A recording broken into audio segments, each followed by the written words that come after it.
respected delegates from Turkey and Middle East, respected guests from all the disciplines, dear students.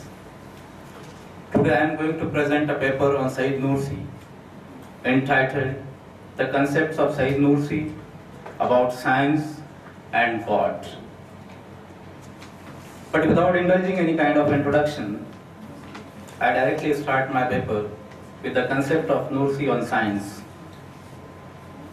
The time Badiuzzama Said Nursi spent in education paved the way in his mind for the thought that at the time when the world was entering a new and different age where science and logic would prevail, the classical educational system and theology would not be sufficient to remove doubts concerning faith. He concluded that religious science should be taught at modern schools on the one hand and modern sciences on the other. This way, he said, the people of the school will be protected from unbelief and those of the religious institution from fanaticism. Badiuzzama Said Nursi deemed the most severe disease inflicting man in the present age is his search for the true happiness to be the weakness in belief in God, and diagnosed the source of this disease as being the tendency to regard the modern science and religious science as a separate and irreconcilable entities, since a man in reality are being composed of both matter and spirit. To consider existence from the viewpoint of only of this pair can yield no result other than an intensification of the crisis into which man has fallen. Unfortunately, modern science has remained totally incapable of finding remedies for the spiritual wounds of mankind, despite all its brilliance. Confronted by this situation, as a man of science appreciating the necessity for the reconciliation between religion and modern science, Badiuzzama Said Nursi examined the foundation of faith in a fashion suited to the mind of the age, and so doing produced 6,000 plus pages work known as Risale-i Nur. Muslims used to dominate and contribute to science development for more than 350 years.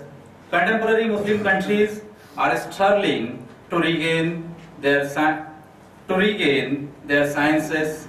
They are left behind in science development and application. Lack of curiosity, unreadiness, apathy, hostility, colonialism, Mongol invasion may be the factors behind the lack in science development. Muslim countries in the development of science, but Badiuzzama Said Nursi plays a unique and important role in inspiring science development in Muslim countries. Being well grounded in traditional Islamic sciences, Nursi was aware of the apparent discrepancy between traditional cosmology articulated by Muslim philosophers and Sufis and the Newtonian worldview, but instead of rejecting the mechanistic view of the universe presented by Newtonian science, he tried to appreciate it. Nursi put a very strong emphasis on the importance of science and technology in the life of human being. For sure, he said, at the end of time, mankind will pour into science and technology. It will obtain all its powers from science. Powers and dominion will pass to the hand of science. For Nursi, scientific approach is the most effective way to persuade the civilized world. In the future, he explained that truth will take the place of force and prove the place of sophistry. In his words, through the endeavors of science, what will prevail entirely in the present and totally in the future is truth instead of force, proof instead of sophistry, and reason instead of nature. Nursi wants his fellow Muslims not to undervalue or neglect science if they are to regain their superiority among the world nations. The limitations of science, he stressed, can render these powers dangerous and destructive. Nursi also stresses that science is a great tool, but its limitation render it highly unsuitable for its use out of the region of its scope. Nursi believes that the success of science places tremendous powers in our hands. For the success of science development in Muslim society, Nursi suggests some ideas to be discussed below. For Nursi, there are two major sources of Islamic sciences, the nature and the Quran. In his view, developing science is a part of a means to prove the authenticity of Quran, as he writes, in the future, when the intellect, science and technology prevail of certainty, that will be the time the Quran will gain ascendancy, which relies on rational proof and invites the intellect to confirm its pronouns. Nursi's understanding and interpretation of Quran are scientific and or connected to a scientific endeavors. One of his readers writes, his greatest achievement was to develop a way of expounding the teachings of the Quran on the truth of belief that incorporates the traditional Islamic sciences and modern scientific knowledge, and that while instilling those truths effectively refutes the basis of materialist philosophy. Nursi believes that miracles of the prophets are the source of scientific guidance and inspirations. He says miracle encourage, motivate, guide, direct scientific endeavors.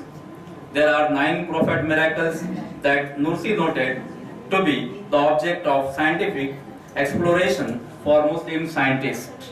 The miracles are: number 1, the miracles of Adam inspires science for the name. Number 2, the miracles of Noah inspire science for the creation of ship.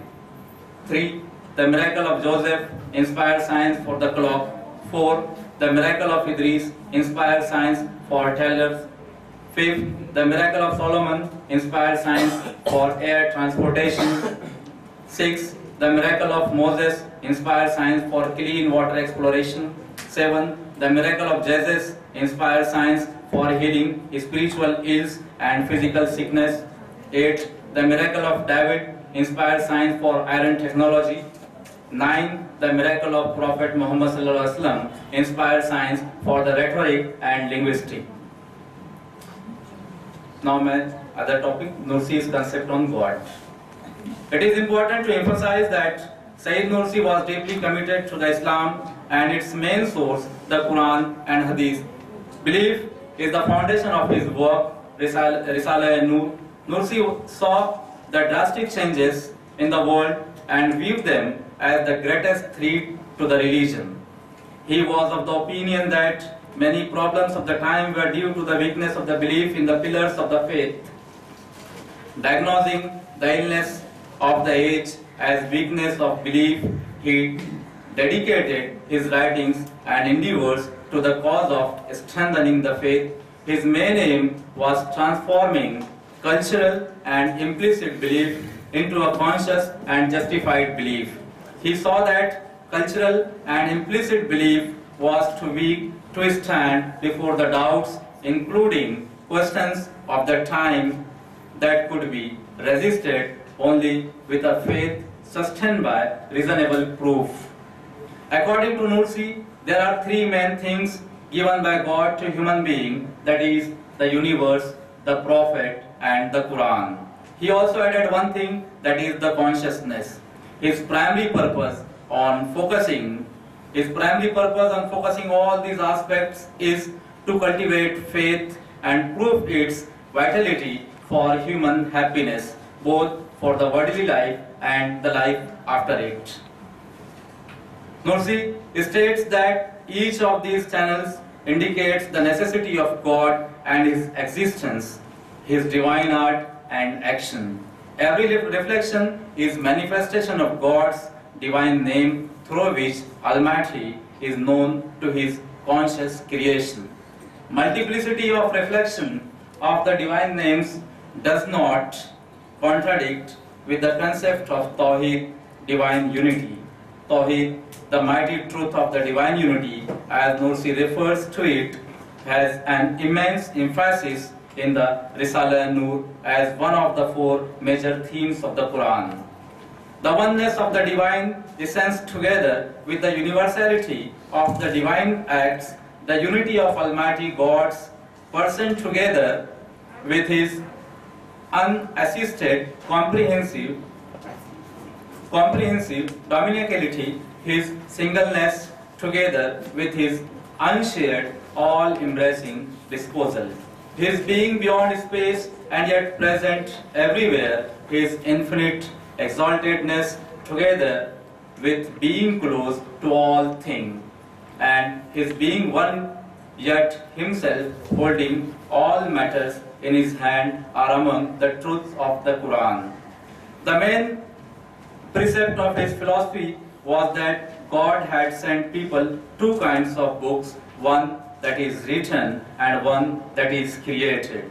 Namely, these two books are the Quran and the universe. Since both of these came from the same God as guidance for humanity, there can be no conflict between them. Indeed, it is impossible to understand one of them without the other because they reveal and explain one another. While the universe can be compared to a book that is filled with multiple manifestations of God's exalted names and attributes, which are displayed for all existence, the Quran can be composed to a manual that guides us through these manifestations on the path to finding God. Therefore, believers should make no distinction between the Quran and the universe. In his writing, Nursi examines the universe in the way indicated by the Holy Quran, that is, reading it for its meaning, learning the divine names and attributes and other truths of belief. The purpose of this book is to describe its author and maker and so subscribe all evidence of life in the universe to their creator. Thus, an important element when studying the writings of Nursi, the Risale-i Nur, is to reflect or contemplate, that is, to read the book of the universe in order to increase one's knowledge of God and to affirm faith in His existence.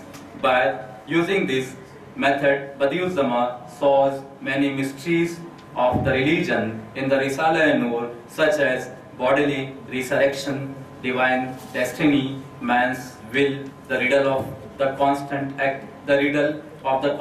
activity of the universe, and the motion of particles. Thank you.